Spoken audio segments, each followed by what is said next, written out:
Welcome to the show, Jordan. Thank you. So, what is your sober date, bud?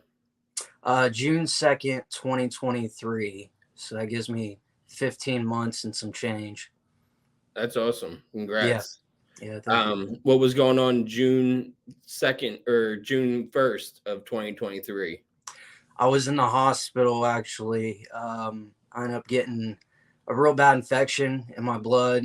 It was bad. I had a pus like coming out of my nails on my fingertips swollen, coming out of my toes. I had infection kind of like all over my body and stuff. And my kidneys were shutting down.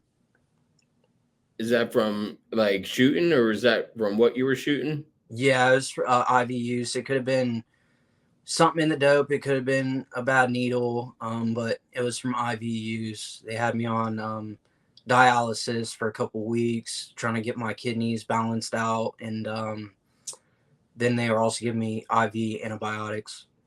Yeah. I can see why that would be the end of the rope for you. That's kind of scary. Yeah, Not even kind of. That's definitely scary. yeah, I yeah, wasn't sure if you're in Ohio, right? yeah. You're one of many people from Ohio that I've had on this show. And I'm not sure, is xylazine out by you guys yet? I've heard of it. I've never experienced that, but I do know some people that have. Yeah, because that's where I'm from. I'm from right outside of Kensington.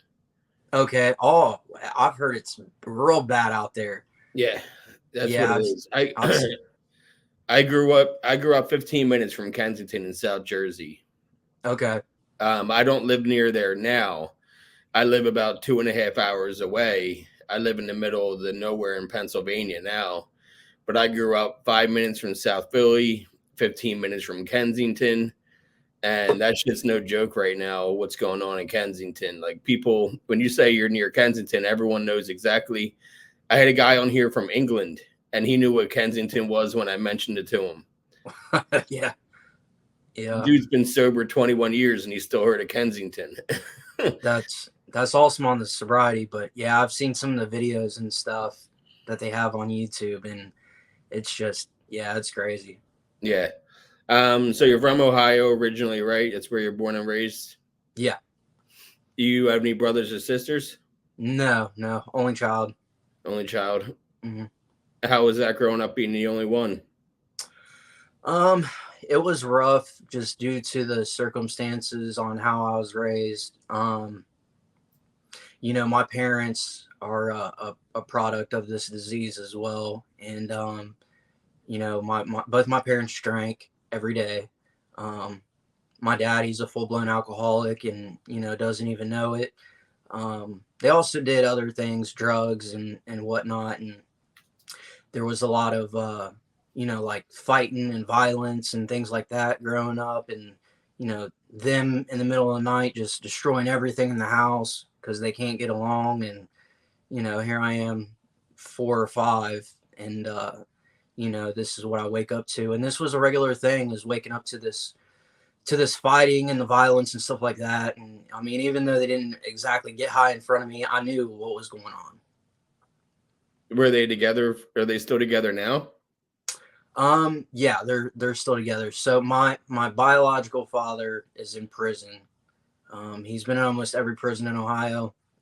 He's serving a 16-year sentence right now due to this disease. Him and my mom divorced when I was really little. The person that she's with now, he's the one that raised me, and they're the ones that would fight and all that stuff. So So you got it from both your biological father, your mother, and your mhm. stepfather. Yeah, yep, So you really didn't stand a chance being the only kid too on top of it.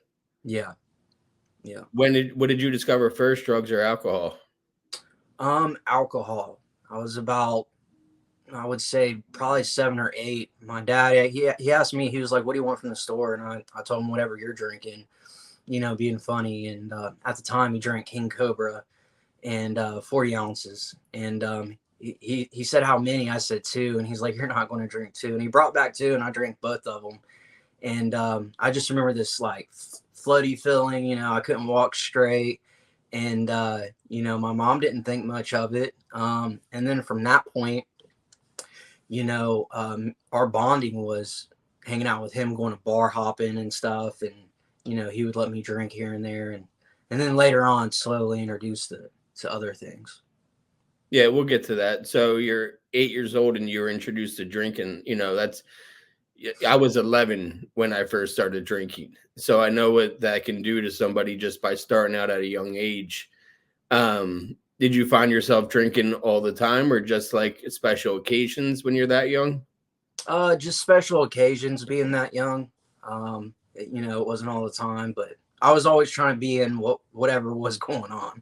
So, All right. So are you introduced to like what, weed first?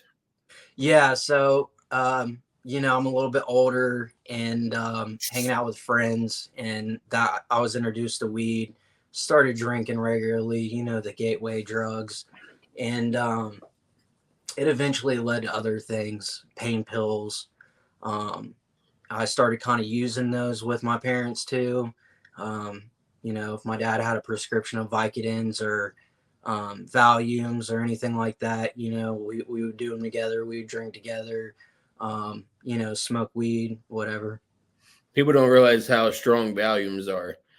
Oh, You yeah. know, everyone thinks it's Xanax right away, but like I was addicted to Valium. I was addicted to Xanax at one point. But then I got off benzos for a while. And then when my dad passed away, I had a psychiatrist at the time and I convinced him to give me a script of Ativan. And then I told him the Ativan wasn't working. So he gave me Valium. And he was like, I can give you Valium or I can give you Klonopin. And I'm like, give me Valium. Yeah. And then I started abusing it. Next thing you know, I'm snorting my own Valiums that I'm getting prescribed. So, shit happens. You know what I mean? Like, it's so easy to get fucked up. And when I first got sober, like 5 months ago, when I had my relapse, I've been clean now 5 months from both weed and Congratulations. Valium. Thank you. And I, usually the part about a relapse and when you're in recovery again is the money that you don't spend on it. But like CBS kept sending me alerts like, hey, pick up your diazepam. Like for $1, I could be high for weeks. You know what I mean? So like it's when you're getting pharmaceuticals, people don't realize how easy it is to relapse when you're getting those alerts from your pharmacy saying, hey, your prescription's right. And finally, I had to tell them, I'm allergic to Valium. You can't give me Valium anymore. I'm allergic to it. It's an allergy. And they stopped trying to fill that script finally. So yeah, it's funny that you mentioned Valium because I know how strong they are, especially for, a kid, 10 years old, 11 years old. Yeah. Yeah. How old are you? I'm 32. Okay. So you grew up in the early 2000s then. Yeah. Yeah. And this was going on in the early 2000s before like social media was a thing. And Yeah. Yeah. okay. And now you're a teenager. This is like the beginning of Oxycontin. I feel like like Oxycontin got big in the mid 2000s, late 2000s. And how fast are you introduced to that? So my dad, he actually went on a trip and came back with some from Florida when that was a thing. I didn't quite get into that level. It ended up being Percocet, the 30s Yep. when. So I kind of went through that phase as well, but it was that and a mixture of things, cocaine and ecstasy. You Yeah, know, Roxy 30s were my thing. yeah, yeah, That's I've been 6 years clean from Roxy 30s. And I'm glad because I'm afraid to relapse with fentanyl these days because my favorite Roxy 30s were the M boxes.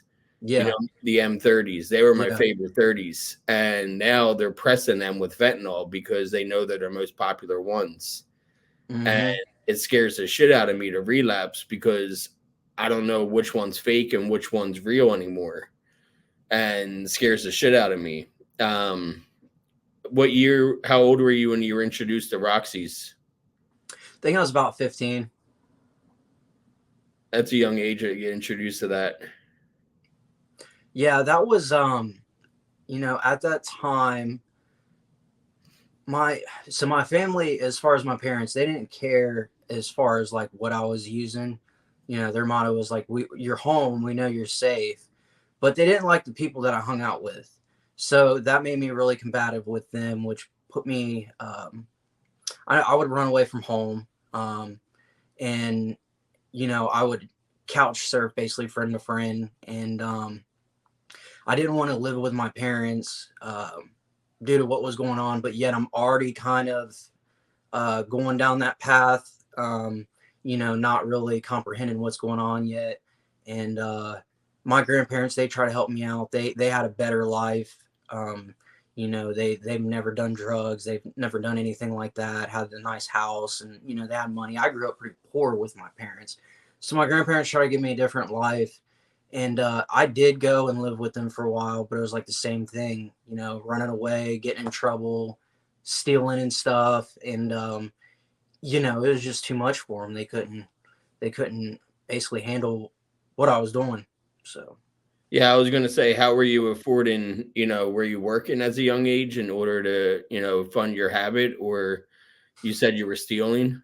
yeah, so I would skip school. I started hanging out with the kids that were like selling drugs and stuff like that, and doing the wrong things. And I was trying to fit in. And when I seen a lifestyle, I'm like, this is what I want. I like this, the fast money and everything, and the hustle of it, and just the fast life. And so yeah, we would it started petty crimes, just like breaking into cars or whatever. And it moved to other things, breaking into houses, and like holding people up, and kind of like that any means necessary type.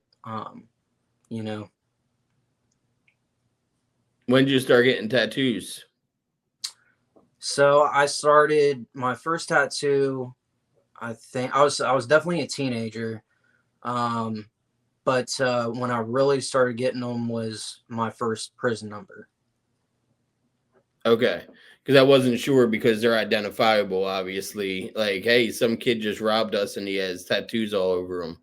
And, Yeah, you can kind of get thrown under the bus that way real fast. Did yeah. you finish high school? No, I ended up getting my GED, which was probably the best decision. I got that. So when my grandparents decided they couldn't deal with me no more, children's services was involved, and they bounced me around from different boys' homes. And the last one I ran away from, and I was just like living on the streets, bouncing around and stealing and stuff to kind of make ends meet. And they ended up sending me to juvie, but while I was in there, they came and spoke to me about a program called Abraxas, which was it's in Mansfield. It's like a lockdown facility for juveniles who have drug problems.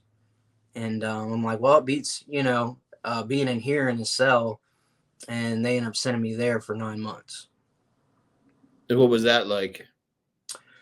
Um, the kids, they were from everywhere: Cincinnati, Cleveland, Columbus, you name it, Toledo. And it was kind of like a little mini prison per se, but for juveniles. And I didn't learn anything really. I learned the mentality of being incarcerated. Like I worked out, and I acted like I did the right things and fly under the radar. And when you get close to completing the program, you can take home passes and you can leave for the weekend. But I didn't learn nothing. Friday I knew I could drink, and I knew Sunday would be out of my system. So my grandparents would pick me up on a Friday. I would immediately go to my parents so I could drink, because I knew I could drink there. And then, I wouldn't spend any time with my grandparents.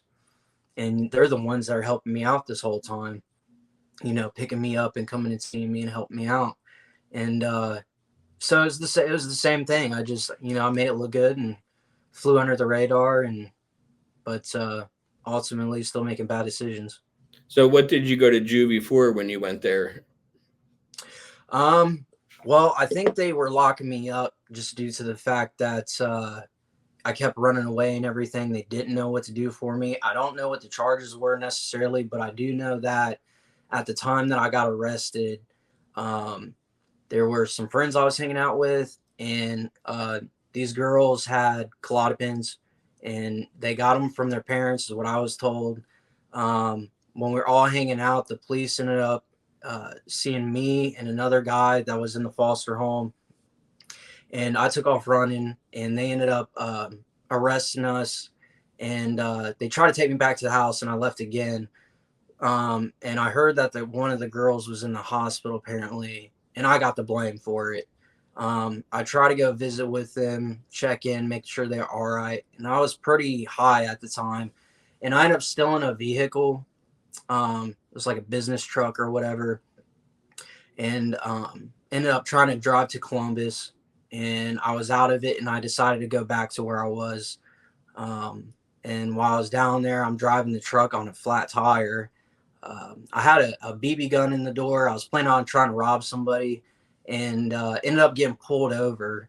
And went on, I was running for a while from the cops, but eventually they caught up, and then they locked me up. And that was your first time? Yeah, that was my first time. How old were you? I think I was around 16 when that happened, 15 or 16.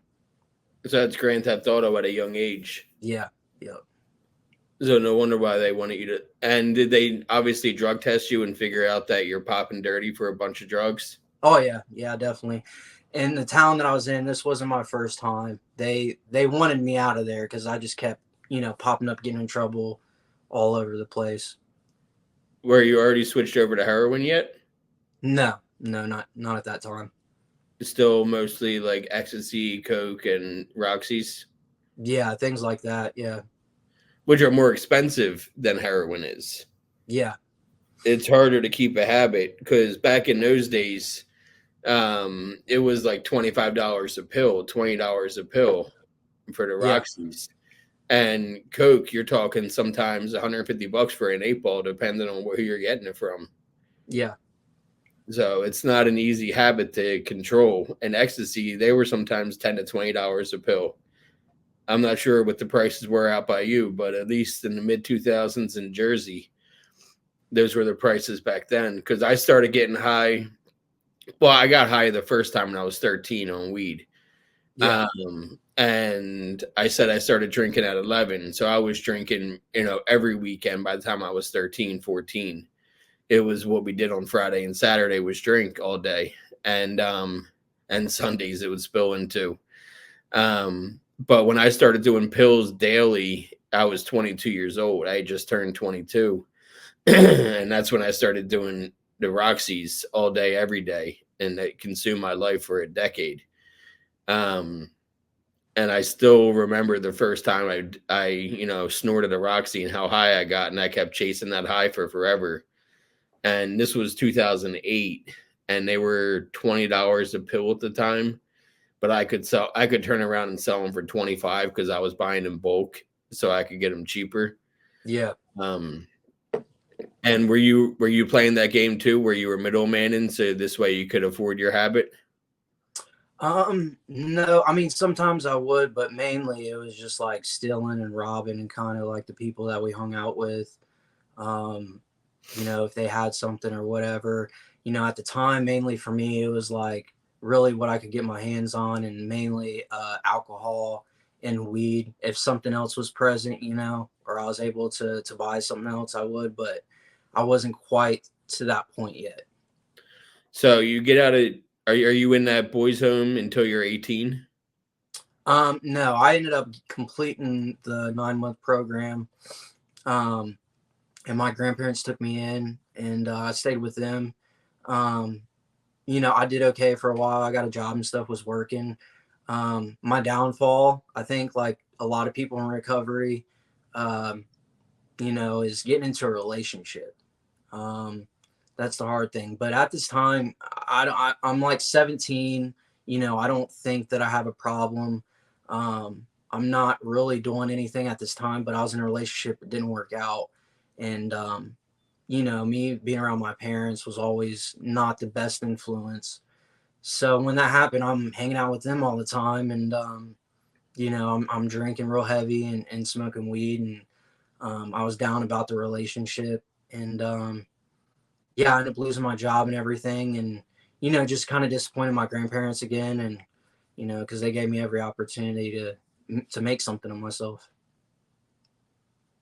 So that relationship kind of fucked you up, Yeah, yeah, it definitely did.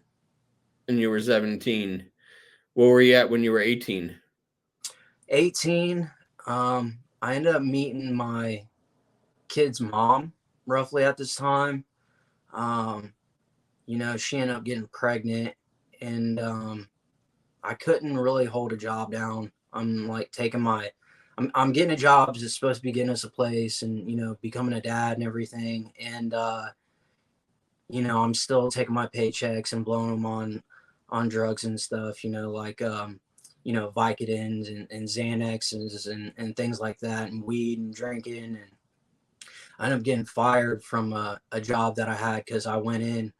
I ended up getting, I bought some drugs when I was working third shift, got off of work, continued to drink and get high and everything, and then forgot I was supposed to go back to work the next day. And I tried to go back high, and I ended up passing out in the back. Um, they knew what was going on. So then when I tried to go back to work again, they were like, no, you're fired. And she was really disappointed about that. Um, so that was really hard to accept, just seeing the disappointment on her face and everything. And she's pregnant, and I'm supposed to be being responsible. So I did buckle down for a little bit, and managed to get a different job, save up some money, get us an apartment. But when I ended up getting that apartment, I looked at it like, this is my place. Nobody can tell me what to do. Not that I have a kid now, and I got to provide for the kid. And I just had no work ethic. I wasn't responsible, couldn't hold a job. I was lazy. I didn't want to work. And, I was mentally abusive with her, and I cheated on her all the time. And, I'm not taking care of my responsibilities. And, eventually I lost my job that I had at the time we were living in this apartment, and I'm getting income tax back. And I had this idea of like, oh, I'm gonna start selling drugs, and that's when, I've done 30s before, but this is when they started really becoming a big thing. And I thought, man, I could buy these pills and start selling them and sell some weed. But that was never my strong suit. I was a horrible drug dealer. I just got high on my own supply all the time, Yep. and it was a big fail on my part. I had this dealer because I went through different stints of different dealers where I only saw this person for 2 years, then I only saw that person for two. You know what I mean? Like, and I Yeah, had a dealer once that I dealt with for a couple years, and he did 30s, but the problem is he also did Xanax, and he would forget shit. You know what yeah, I mean? Like he would be forgetting that we were supposed to meet. I would show up at his house. He's like, "What the fuck you doing here?" I'm like, "You texted me 10 minutes ago saying come through. What are you talking about?" And he's like, "Oh, I don't remember that." Like, and yeah, just forgetting shit yeah, and just getting high on his own supply and just being, all over the place. And this is somebody that I grew up with playing hockey with, and I was always like on good terms with. And, he would have to front me all the time because I didn't have the money to afford my habit. And he finally was like, "I'm taking you to a doctor to where you can get prescribed them. This way I don't have to front you all the time. And then you're going to give me X amount every month as a thank you." And I was like, "Yeah, sure. I'm cool with that." And I found a doctor. Well, he gave me the doc. This doctor was so shady that you didn't get a referral from another doctor. You got a referral from another patient. And wow, they didn't take insurance. They only took cash. Like the doctor was complete. He ended up losing his license in 2014. Um, yeah, but I went to that guy from 2012 until he lost his license in 2014. And every 28 days I was there, pay $150 cash. What do you want? jeez, 120 30s and 120 bars. Here's your script. Have a nice month. We'll see you in 28 days. it was a racket, man. You're sitting around in that waiting room, and there'd be sometimes 20 people in that waiting room for an hour or two, just waiting to get the script, and everyone's withdrawing in there waiting. It was a shit show, man. This was like not that long ago. I mean, this is 12 years ago. So Yeah. a lot's changed in the last 12 years ever since they shut down the doctor shopping that you can do. Um, so I know what it's like to. I wasn't that kind of dealer where I was more the kind of person where I was always close friends with somebody who I could buy bulk from Mm-hmm. and get bulk prices. So I would go around like, how many do you want? How many do you want? How many do you want? And collect all their money. Go see my dealer because he only wants to deal with one person, and then upcharge them $5 a pill. You know what I mean? And then get like 4 for free and do them right away. You know, like it was a fucking mess, dude. Those Roxy's, they fucked me up for a decade. Yeah. Um, how long were you on them for? Um, I was on them for a few years. It started out like half of one, then a whole one, and then it just progressed to, doing multiple a day, and then I would buy them, and next thing you know, I'm doing all of them, and I ended up. So me and my kid's mom, we had a daughter the first time, and then a son the second time. And I also remember she would cheek her pain meds because she hated taking them. And I would wake up the next day in the hospital with her, and she'd hand me all the cheaped Percocets that she had. So I was like getting high even when my kids were, being born and everything. But we lost that apartment, and I ended up getting pulled over with her, and I had pills on me, and I ended up getting arrested and stuff and locked up for that, which she didn't stick around, which I don't blame her, and that led me to my first prison number. How long would you go? How many did you have on you?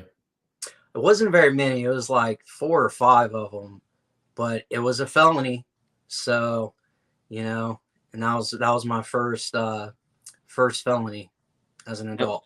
how much time did you get for that? A year altogether.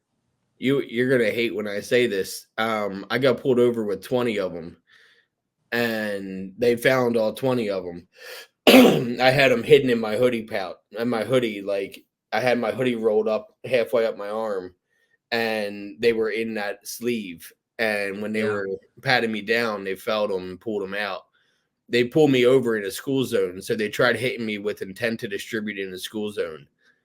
And they watched me leave my dealer's house, and they followed me from there. I'm like, I wasn't trying to sell in a school zone. You're acting like I was out front of the school with a sign saying, come here and buy pills. Like, you guys pulled me over in the school zone. It's completely different. And I got no time. I represented myself, and I pleaded down, and they ended up charging me with a green leafy substance and 20 unidentifiable pills. So maybe you got some time because did they take into account your history?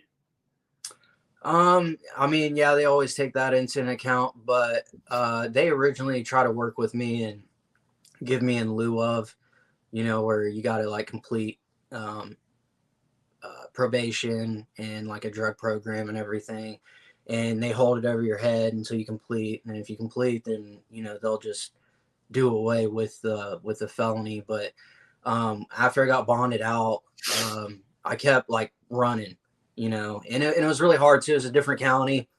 I wasn't here in Columbus. I don't have a car or anybody to take me to report, and it was a pain in the ass, really.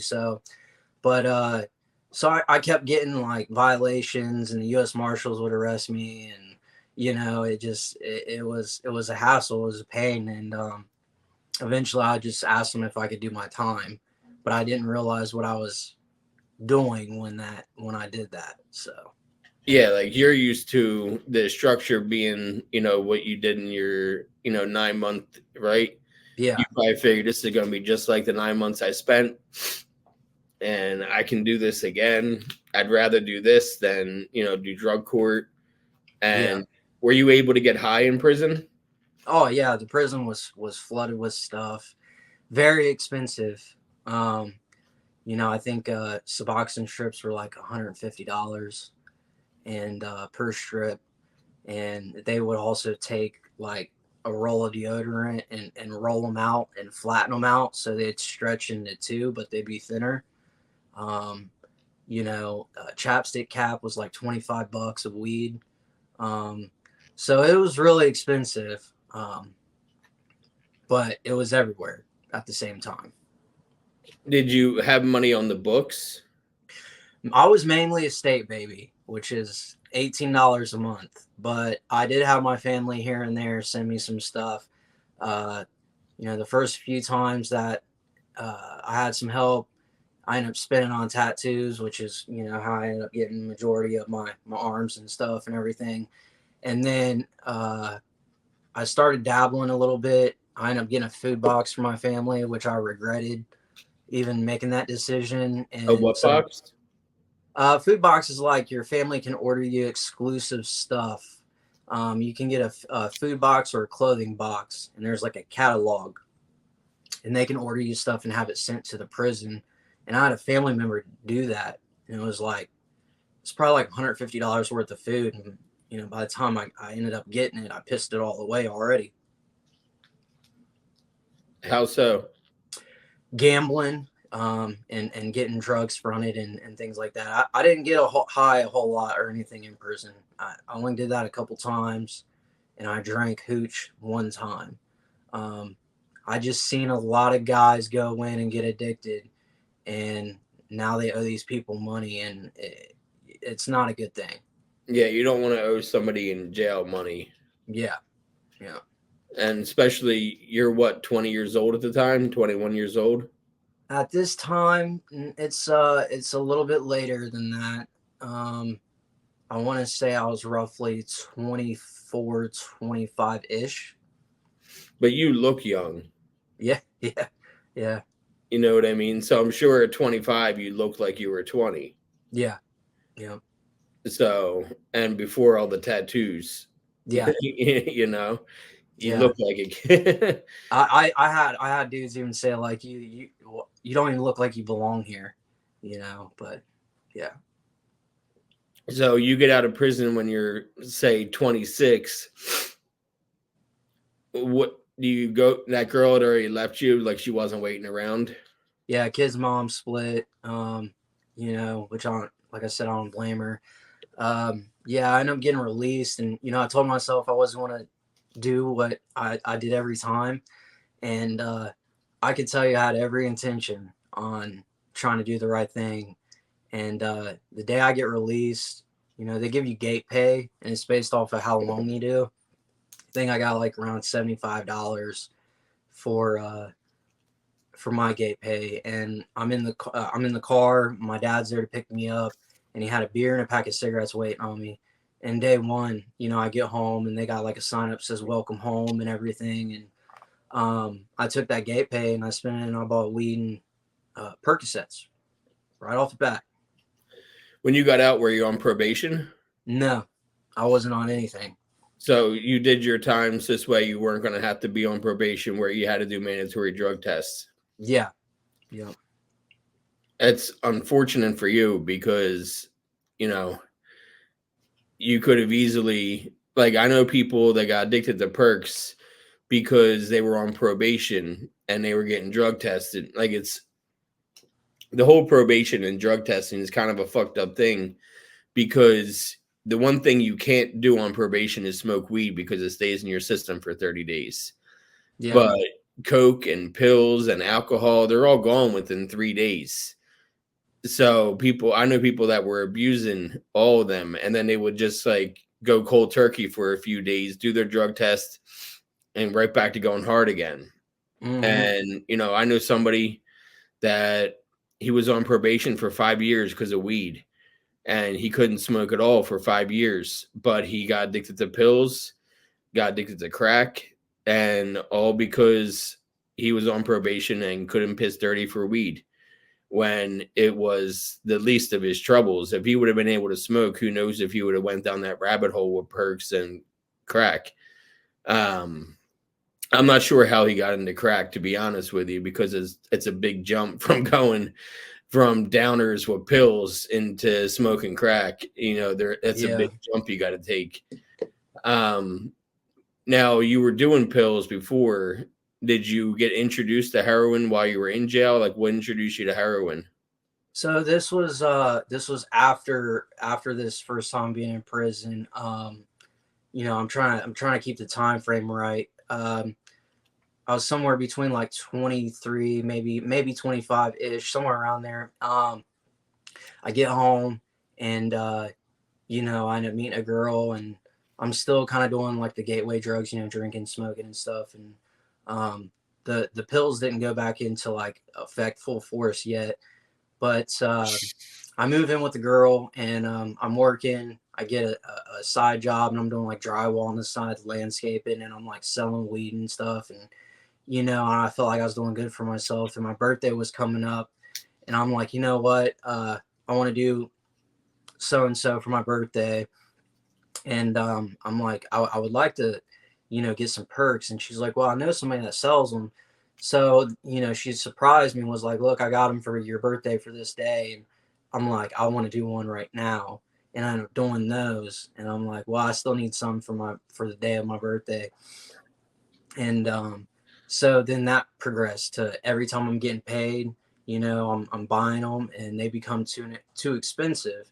So I started snorting heroin, and eventually, she knew what was going on. Our relationship got rocky, and I ended up leaving, and I'm back with my parents. I'm like, man, everything I just had is gone, and I decided that day to IV um, heroin and try crack, and that's exactly what I did. When you were at home with your parents? Yeah, I ended up leaving, and I got my last paycheck from McDonald's at the time, and I had somebody pick me up, and we went, and I copped some stuff, and I didn't know what I was doing, and I had somebody show me, and after that, it was a spiral out of control. Were you getting arrested again? Not yet, but I did eventually. So, um, my parents kind of knew what was going on, and I'd leave home, and I eventually started like front door and back door people, and ripping them off, and um, getting whatever money I can, and I ended up becoming homeless. And while I'm homeless, I ended up meeting a girl. She took me in. She, supplied me clothes, food, drugs, all that stuff. And at this time, I get introduced to meth. So, and I'm living with her, and it was horrible. Um, we would stay up for 6, 7 days straight sometimes. And I'd start hallucinating. I thought my house was haunted. I thought people were in the yard or trying to get in the house. And so I'm either locking up the house, closing all the blinds in the middle of the night, thinking somebody's in the attic, or I'm outside thinking somebody's out in the yard. And this went on for a while, and it was miserable. But eventually I did rack up some more charges, some thefts. Um, I ended up getting 3 thefts. One was in Delaware County again, and the other ones were here in Columbus. So I ended up going back to prison for a second time. They gave me 14 months. Did you do all 14? Yeah, I did all 14. They actually had a drug program for drug related offenders, and I went to that, and so it wasn't really bad, the prison and everything. The time was smooth. Uh, there wasn't really any issues or anything like that, and I ended up going to the halfway house. Again, I'm doing good this time. Get into a relationship, and that didn't work out, and again, I had the case of the efforts, and I relapsed while I'm in the halfway house. Somehow, I still managed to complete the halfway house and get released.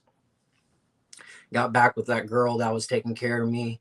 Um, I made it to the parking lot and get in the car. And before we were even pulling out of the parking lot, she had stuff ready for me. You know, I'm tying my arm off with the seatbelt to do a shot, right back at it again. How soon after, like, she picked you up from the halfway house?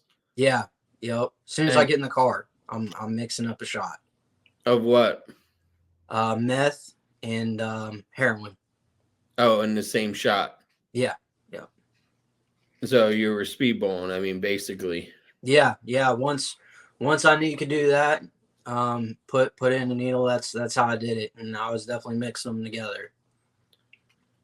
That's a dangerous thing to do right off the bat, right when you get out, because like it sounds like you were abstinent. You didn't touch drugs while you were in prison, did you? No, no, I didn't. I had a wild clean. And but that were you in any kind of program when you were in there besides a drug like I know that, I'm in NA and I was in AA, and I know both come into prisons and hold meetings. No, Did I didn't do anything like that. You know, I just did the drug program where we had like a counselor and we would do these classes and groups, but didn't do any AA or anything like that while I was in there. Um, I think might have been a month and a half before my release from the halfway house is when I relapsed due to the relationship not working out. And, you know, I'm getting high in there. Um, but then, like, the last 2 weeks, I didn't have any money or any means to get anything. So I was sick. And, you know, so I was just waiting for that day to get released. And because I knew she'd have something for me. so you had met somebody when you were in the halfway house. That was Hmm. somebody else. Yeah. Yeah. That was somebody else. Seems like you were a Tarzan for relationships. Yeah, I definitely was. It was a problem for sure. I was the dude that was like, you know, I'd meet a girl and then 2 weeks later I'm in love and I'm ready to settle down and get married. Yeah. I don't know if you've seen that, but that was me. It was bad. No, you're not alone. I've definitely talked to people that, I call it Tarzan in relationships, just going from one to the other to the other. And, you can't be good to that person if you're not being good to yourself. Were your kids in your life at all? So no, not yet, but eventually they do come back in my life. You know, my kid's mom didn't want me to be around my kids, which I don't blame her. So there's a long period of time that I was not a father. You know, I seen how I was brought up and how my parents were, and I told myself I'd be a better father to my kids when I had kids, and I told myself I'd never be an addict or be like they were, and I was way worse. So you get out of halfway, you're already shooting up minutes after being released from halfway. Yeah, Um, and you go back to living with her where it's really toxic yeah, because she's just co-signing your bullshit and letting you mm-hmm. get high all the time and encouraging, it sounds like encouraging you to get high if she's already like has shit ready for you when you get out, like ready to get high again, like almost, I don't want to say a bad influence, but it is a bad influence, but she's co-signing your bullshit and letting you just get high. Yeah, yep. How long does that relationship last for when you get out of halfway? You know, not long. So it spiraled out of control really quick between me and her, and with my addiction. We ended up getting to the point where we're like, we have nowhere to stay, so we're sleeping in the car, and you know, she got tired of that, and I ended up finding a place to stay, and it was a crack house. You know, you had roaches falling off the ceiling and bed bugs crawling all over the place, and you know, we stayed there for a little bit, but one day I woke up and she was gone, um, which was probably the best decision, and the only income we had was hers. Um, at the time. So that left me with no income. So, you know, where I was staying at, they kicked me out. They're like, well, you can't pay to stay here, so you got to go. And I burnt all my bridges, and I remember sleeping outside and everything. Um, and it was pretty bad. And then one day I went to my parents' house because they would let me take a shower there and they would let me eat. And my dad's like, hey, you know, we can get you help. And so he ends up taking me. I said screw it, but at the time I'm thinking, can I get one more? Can I get high just one more time? I'm like, well, this opportunity might not present itself if I decide to try to do that. So I ended up going to net care for a few days. They took me in, and I went to Mary Haven. And while I was in there, you know, I had food, shower, a bed, you know, all these things that I took for granted, and it opened up my eyes a little bit. So I ended up doing the detox, and I went to inpatient, and I ended up finding a program called the Refuge, which was a 13-month faith-based program.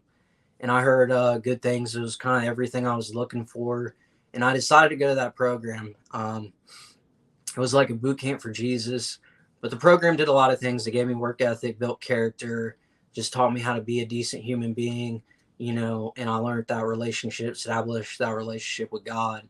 And you know, the program really set you up when you completed. But it was a tough program to complete. You know, their completion rate was like 7%, you know, and only 5% stayed sober after they completed. Um, After I completed that program, I ended up getting a job through one of the employers that they had us work for. And it was a great paying job, a union job. Never made that much money ever in my life. And they ended up getting me into one of their sober living houses.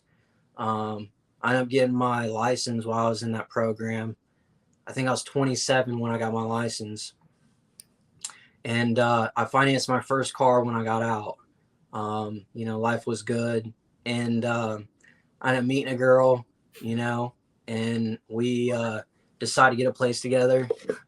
And then shortly after, we decided to get married. You know, and things were good for a while. Things were good.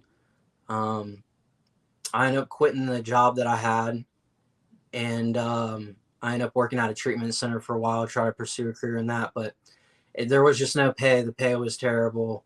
I took a major pay cut, and it kind of put me in a bad position. So the marriage was starting to get rocky at this point in time, you know, and it's just not working out. And I decided to move out for a while, and then we decided to try to make it work. And I take another job position at a paint factory. Now this is where things get crazy. I was working at this paint factory for about 6 weeks, and at the time, I have about 2 years, 7 months clean. Um, and as I'm working at this factory, the building fills up with vapor, and it's flammable. We made paint, and something sparks it and blows the whole building apart. Um, when the building blew up, you know, I mean, it was a massive explosion, and you can actually find it on YouTube and stuff. But my boss, my manager, he died. He was smothered to death from the debris, and there was 8 of us that were seriously injured. I immediately looked down, and my left leg was blown off above knee, and it was just squirting out blood. And my right leg, both bones were snapped in half, um, above the ankle a little bit. But you know, I lift up my leg, and that right leg, it just my whole leg from the knee down just basically turns backwards, and the bones are sticking out. And you know, I'm just sitting there thinking like, I'm stuck in the building. This is how I'm going to die. You know, I did all this work to get clean. And at this time, my kids are in my life. I took my baby mom to court and got shared parenting, and I'm getting them every weekend. And, you know, I'm doing all the right things that I'm supposed to do, and really made something for myself, and came a long way. And, you know, so the only thing I knew what to do was pray. I prayed for strength. I asked God to give me strength to crawl out. Um, I managed to end up crawling out of the building. As I'm crawling out, you know, my bones are snagging on debris. I got to kick my legs up to pull myself up and over, and it's just shooting nerve pain up. I got center blocks falling. My head gets cracked open. Also have burns on my body and different cuts and stuff, and like the building's just kind of falling apart. But I ended up crawling out, and I thought it was water on the ground, but it was chemical. So that chemical got in my bloodstream and in my wounds and burned me up. And nobody can see me because I still kind of got part of the building wall in front of me. But I am outside, and I just kind of laid back and looked up at the sky, and like, God, it's up to you now. Eventually the firefighters found me, and it was a long journey after that to get back on track and everything. As Did far you as lose part of addictions. your leg? Yeah, yeah. So I have my prosthetic leg here. Um, that's that, and this is basically the stump and everything. Yeah. So, but yeah, so now I got a prosthetic leg, and that was about a little over. It was like 3.5 years ago when that happened.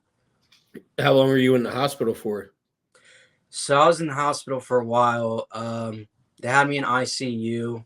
Um, they managed to save my right leg and put rods and pins and stuff in.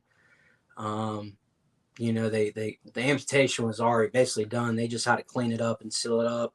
Um, I was so bad in shape I couldn't even like feed myself. I had to have somebody feed me. And after ICU, they put me in brain and spine, and I had to start taking therapy and stuff and learning kind of like how to, like, I knew how to talk, but I was very slow, slurred speech. I didn't understand a lot of things. I was really lethargic. But I had to learn basically to read and write and walk and talk and take all these different uh, basically classes or whatever you want to call them, therapy. It took me a long time for my leg to heal up. So it took me a while to learn how to walk. I think altogether from when I was in OSU, it was like 45 days. And then they sent me to an aftercare place for a few months. And then in this time, I had to, go through a divorce. She didn't want to stay. She couldn't deal with it. And, I lost my vehicles and all that stuff, and lost the house that I had, and felt like everything I worked for was gone. And the only place I had to go was my parents. Um, so they were started paying me a pretty good amount of money for the work accident through workman's comp, and I'm back at my parents, and I'm still doing okay. I didn't relapse or anything, and I'm off of the pain meds and all that stuff, and um, it took a few months after that. I'm still doing outside therapy, but my birthday came around and we decided to take a vacation trip. I'm still in my wheelchair, and I told my mom, I'm like, I'm depressed. I'm struggling. She's like, you should get your medical card. And I'm like, okay, yeah, that's a great idea. So it really wasn't though. Uh, it never is. And but I thought it was, and that's what I did for a while. So when we're in Florida, I'm smoking. I decided to drink, and then I decided to do cocaine while I'm down there, and it just opened that door back up. So when I come back home, I'm getting paid this money.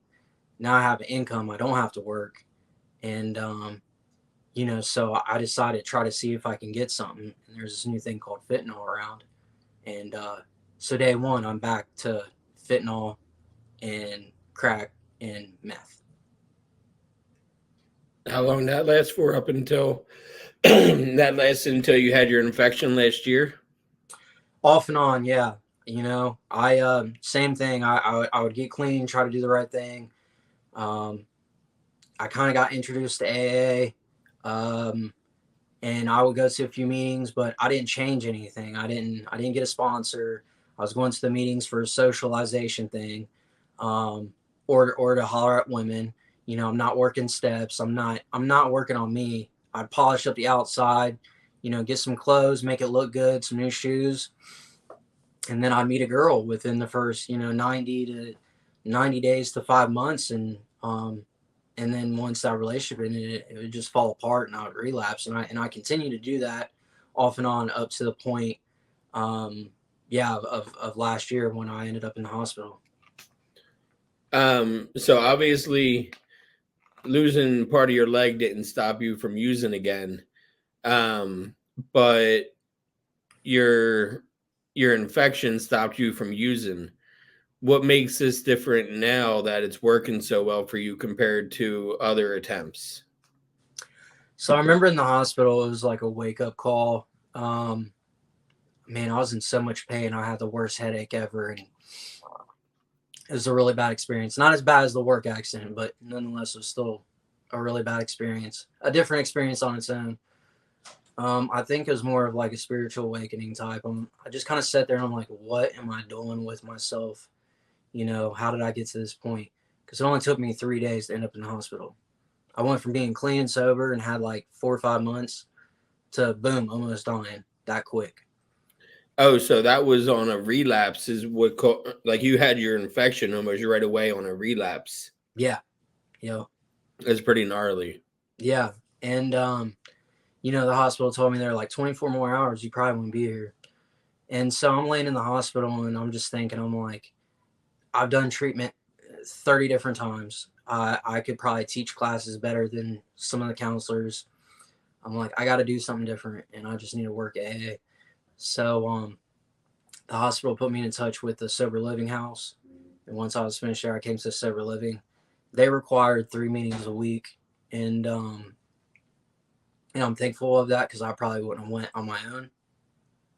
Now, even though I had this mindset of like, I know what I need to do, it still took me a while to kind of put that into play. It took me a while to get healthy again. And so I'm doing the 3 meetings a week and everything. And I try to get a sponsor. And every time it comes time for me and him to meet up, I was kind of bullshitting. The end of the day would come and I'm tired and I don't want to go to a meeting. I'm still healing, but ultimately I'm making excuses.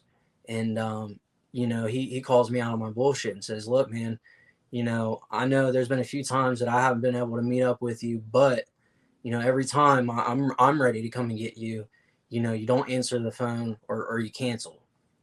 And he's like, so you saying that you're trying to get a hold of me and that you have been trying, I'm going to call bullshit. And he called me out and was like, dude, you're just going to end up dead. And I'm like, it hurt coming from him. And because he's a real close friend of mine. And once that happened, it just sparked something in me. So I immediately started going to as many meetings as I can, got a home group, started doing service work. I did get a different sponsor. But ultimately I did call him every week and every day. At first, when we started meeting up with him every week and working the 12 steps of Alcoholics Anonymous. And as that continued and I met new people, the big book in AA talks about that spiritual change and the changes in our attitudes, ideas, and behaviors. And I started noticing a change. Like when I started thinking about things and looking at things different, handle situations different, I knew that I was working, So I continued that process and worked the 12 steps and doing service and helping others and doing all the things that are necessary. And I still do those things today, Today, I have 2 sponsors. I have the one that I originally worked with and another one that walked me through the steps. And I learned from both of them in different ways. I have 2 home groups. And I do a lot of stuff in AA and outside of AA with recovery and everything. And just from where I came from to where I'm at now, like I have a life I don't deserve. And I live in abundance. I have more than I could ever ask for. It's amazing where I'm at. I still live in sober living too, by the way. It's probably the best thing for you for right now. Yeah. And I will say this too, I tried to date in this 15 months. I tried 2 different relationships. They didn't work out, but I stayed sober through it. Yeah. And I think that says a lot. And the only thing that I've done different is work AA. Yep. And what they always say, it works if you work it. Yeah. And Absolutely. you're worth it. It works if you work it and you're worth it. Yeah. I was in AA. I did my steps in AA originally, and 6 years ago when I first got introduced to recovery, and it worked. I had a spiritual awakening. I knew the book in and out. I could read you off the top of my head lines from the book, but ultimately, I went through my relapse because of all the things that you hear. I stopped going to meetings. I stopped talking to my sponsor. I stopped having a connection with my higher power. Mm-hmm. And then I relapse. And so this time around, when I had my relapse and got sober again, I was going to AA every day at noon. And I had a tough time in AA this time around. And it's because of the preamble. You got to confine your speech to alcohol and how it pertains to alcohol. And I haven't had a drink in over 4.5 years, and I'm in AA again because of my substance abuse. Yeah. And so I found a good NA meeting, and I started going to that meeting. So now I have a sponsor who has 30 years in NA, and I'm about to go through the steps with him in NA because I'm not sure if you're ever familiar with NA, but there's a thick workbook that you got to go through and answer all these questions in order to move Yeah. on step to step. It's a lot more of a lot more detail and a lot more rigid work. And I feel like I need that kind of structure this time around since it didn't work for me in AA the first time. I mean, it worked until I stopped working it. And then it's all the telltale signs that you hear about all the time. You know, I had 5 years before my relapse and I was going strong. But when my dad died, I didn't know what else to do. And I had my medical card and I was smoking it as a medicine and I wasn't abusing it. And then my dad died and then I was smoking all day, every day, you know, Yeah. going Yeah. through an ounce a week. And it's not like I was rolling blunts. I was going through an ounce a week and smoking bowl packs. Just always had my bowl packed, always had a lighter next to me, and just was smoking all the time. So now there's 5 months that I've had without benzos and weed because I quit weed this time around. Even though I could have had a medical card, I quit smoke. I quit with my medical card. I didn't renew it in April when it was expired, and it's the longest I've gone without smoking weed since I was 13 years old, and I'm 38. So you're talking 25 years. I quit April 1st. And 420 was my first 420 without smoking in 25 years. I Yeah. felt like if I could get through that, and it's not for a lack of, my wife has MS and she's prescribed it and she uses it as a medicine, but she doesn't like smoke around me. Like she respects my recovery. She's in recovery too for 4.5 years. We had the same sober date and, you know, from alcohol at least because I fucked that up. But I still, I haven't had a sip of alcohol in 4.5 years. But I'm glad I met you, Jordan. Your story is definitely one that needs to be told. I'm glad you sat down and talked to me, man. I appreciate it.